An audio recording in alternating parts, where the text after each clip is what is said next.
ক্রিয়াযোগ এটা শুধু একটা যোগ পদ্ধতি নয়, এটা এক গভীর রহস্য। হাজার বছর ধরে এই জ্ঞান গোপনে রয়ে গিয়েছিল, শুধু কিছু নির্বাচিত সাধকদের মধ্যে। কেন জানো? কারণ এটা শুধু শরীর নয়, মন আর আত্মাকেও বদলে দেয়।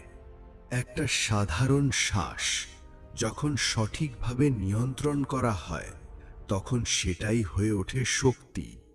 এই শক্তি তোমার ভিতরের অস্থিরতাকে শান্ত করে, চিন্তার কোলাহল থামিয়ে দেয়। ধীরে ধীরে তুমি নিজের ভিতরের এক নতুন জগৎ আবিষ্কার করো, একটা জগৎ যেখানে কোনো ভয় নেই, কোনো অস্থিরতা নেই, শুধু গভীর শান্তি। এটাই ক্রিয়াযোগের রহস্য। বাইরে কিছুই বদলাতে হয় না, শুধু শ্বাস বদলালেই তোমার পুরো জীবন বদলে যেতে পারে।